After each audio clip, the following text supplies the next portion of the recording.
เจริญสุขเจริญธรรมศรัทธาสาธุชนทุกท่านทุกคนมื้อนี้ก็เป็นมื้อนัดหมายกันเนาะนัดหมายกันคือนิมนต์พระสงฆ์เข้าสู่สถานที่เพื่อทำบุญให้ทาน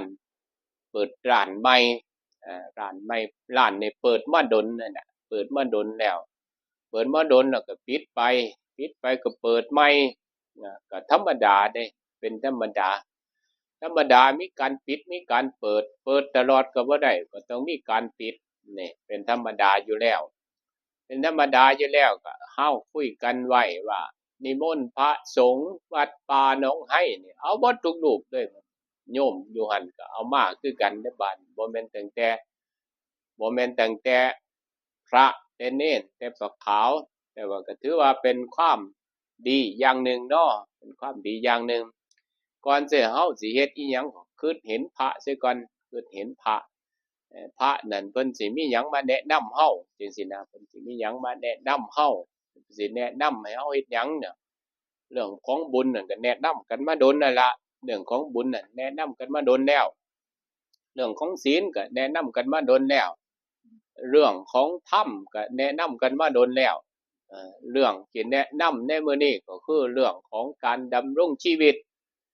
การดำรงชีวิตการทำมาหากินเนี่ยการทำมาหากินเนี่ยวิธีการทำมาหากินของแต่ละท่านแต่ละคนเนี่ยมันอยู่บนพื้นฐานอันใดพื้นฐานแห่งความขยันว่าซั่นเอาขยันนี่ใส่นำหน้าไปเลยขยันมันสิได้มากได้น้อยหยังก็สร้างขอให้ขยันน่ะต่อมาบัดต่อจากความขยันน่ะประหยัดบาดนี้ประหยัดรู้จักประหยัดรู้จักใช้จ่ายเนี่ยนี่ล่ะคือความที่จะเป็นไปได้ความที่เป็นไปได้เนาะที่องค์สมเด็จพระสัมมาสัมพุทธเจ้าเพิ่นตรัสไว้ก็คือประโยชน์แหละบ่แม่นแนวอื่นแหละประโยชน์เกิดขึ้นประโยชน์ในปัจจุบันถึงพร้อมด้วยความมั่นก็คือขยันนั่นเองขยันมาแต่ไสว่าซั่นขยันมาตั้งแต่พู้นตั้งแต่เราเรียนศึกษาพู้นอันผู้ใดขยันเราเรียนศึกษาผู้นั้นก็ศึกษาจบแล้วก็บูดการเฮ็ดงานทำเนี่ยคือการศึกษาเด้อันมีงานทำแล้วบัดนี้มันก็มีเงินมีทองขึ้นมามีเงินมีทองก็รู้จักต่อไปอีกก็คือขยันแล้วก็รู้จักเก็บรักษาทรัพย์ที่เฮาหามาได้ไว้นั่นล่ะหามาได้ไว้ก็รู้จักเก็บหามาได้ไว้แล้วบ่จักเก็บบัดไปทางใดมันไปทางใดบ่จักเก็บไปทางอบายอบายเนี่ยเป็นสิ่งที่บ่ควรไปเด้แปลว่าไม่นะไม่สบายเป็นที่ที่ไปไม่สบายคืออบายเป็นที่ที่บ่ควรไปอย่างมีอยู่อบายมุขเป็นเหตุเครื่องชิบหายเนี่ยเพิ่นบอกไว้เลยว่าเป็นเหตุเครื่องชิบหายถ้าเฮาไปยุ่งเกี่ยวกับอบายมุขข้อใดข้อหนึ่งนั่นล่ะมันเป็นเหตุแห่งความชิบหายอบายมุขเป็นเหตุเครื่องชิบหาย1ดื่มน้ำเมา2เที่ยวกลางคืน3เที่ยวดูการเล่น4เล่นการพนัน5คบคนชั่วเป็นมิตร6เกลียดคร้านทำการงานมันอยู่ในโหมดนี่ล่ะสมมุติว่าเฮาขยันทำมาหากินนี่โอ้ขยันแท้งเฮ็ดหยังได้เบิดอันนั้นก็เอาอันนี้ก็เอาบางคนเนาะเห็นทำงานเอาทุกอย่างเลยที่มันสุจริตนั่นที่มันสุจริตบ่ผิดกฎหมายเอาทุกอย่างขยันแล้วก็จักเก็บรักษาจักเก็บรักษาจักใช้จ่ายจักใส่ใจหรือว่าการคบเพื่อนเนี่ยโอ้มันมีมื้อหนึ่งเนาะไปสถานที่ที่โยมเขาถวายไปเฮ็ดกุฏิไว้โยมก็ยังนำไปหยังว่าซั่นไปสมาทานออกจากยาเสพติดว่าซั่นเจ้าสมาทานนั่นสมาทานได้อยู่คันเจ้าบ่ตั้งใจมันก็ออกบ่ได้ยินคันเจ้าตั้งใจจังได๋บ่ไปใกล้มันเลยบ่ไปใกล้มันยาเสพติดนั่นบ่ไปถือไว้ในมือบ่เอาไปดมบ่ไปสูดควันมันบ่ไปหาหมู่อยู่นำลูกนำเมียนำพ่อนำแม่นี่ล่ะว่าซั่นแนวนั้นเจ้าจังสิออกได้ให้ขอแนะนำไปนั่นล่ะการคบเพื่อนก็เป็นสิ่งที่สำคัญคบเพื่อนบ่ดีมันก็หลายเด้เพื่อนดีมันก็มีมากเพิ่นเอิ้นว่ากัลยาณมิตรความเป็นผู้มีเพื่อนดีงาม อย่างพระสงฆ์นี่เป็นกัลยาณมิตรเฮาได้บ่อ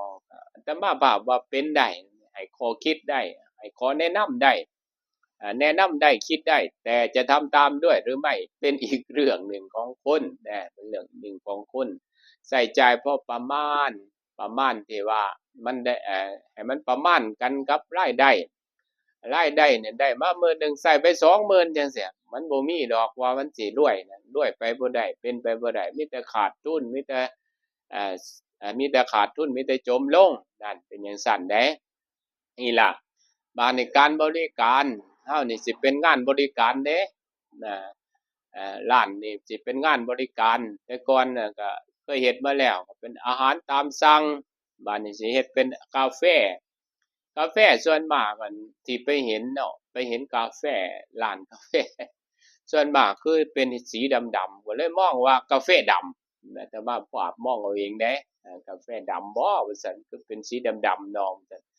นี่ก็เป็นข้อคิดเป็นข้อคิด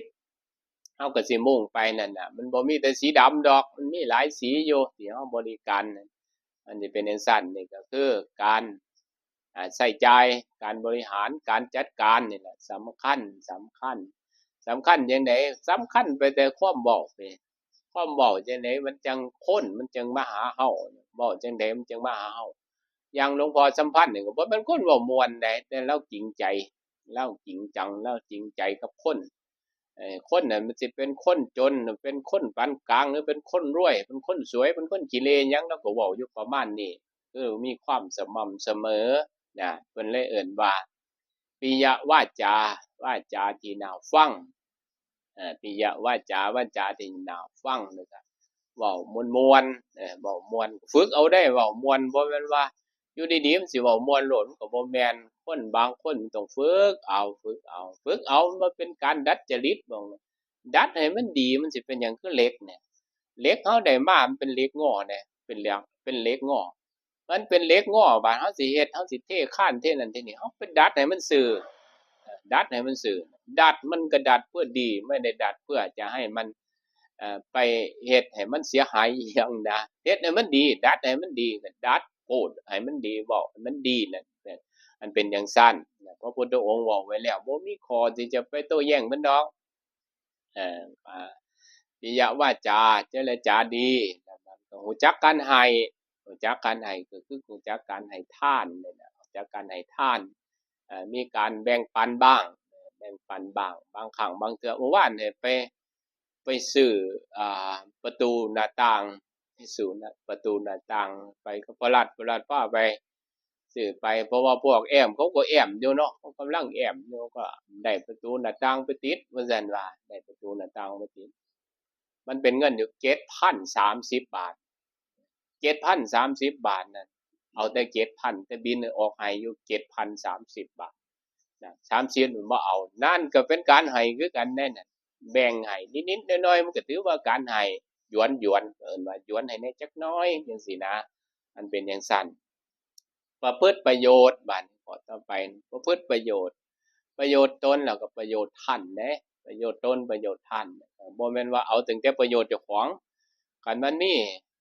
คันมันมีงานวัดไปซอยวัดมีงานบ้านไปซอยบ้านมีงานส่วนร่วมไปซอยนี่เรียกว่าประโยชน์ท่านเด้ประโยชน์ท่านประโยชน์ส่วนร่วมแล้วก็ประโยชน์ตนก็ทำให้มันดีที่สุดนั่นล่ะคันสิเฮ็ดหยังก็ตามให้ยืนอยู่บนพื้นฐานแห่งศีลธรรมยืนอยู่บนพื้นฐานแห่งศีลธรรมรับรองว่าบ่ตกต่ำแน่นอนบ่ตกต่ำแน่นอนบนพื้นฐานแห่งศีลแห่งธรรมเฮ็ดอิหยังก็ตามทำอะไรก็ตามเป็นจังซั่นประพฤติประโยชน์เป็นคนสม่ำเสมอเป็นคนให้ทานเป็นคนเว้าดีนั่นคนเฮาก็สิอยากไปหาซั่นตั่วบัดอยากมาหาโอ๊ยไปหาเลาซั่นตั่วอยากแว่อยากส้มอยากมาคุยด้วยเพราะอะไรเพราะมันได้สิ่งที่ดีๆประพฤติจังซั่นมันจังได้ของดีคันมันประพฤติได้ของดีจังซั่นน่ะเฮาทั้งหลายก็เอ่อ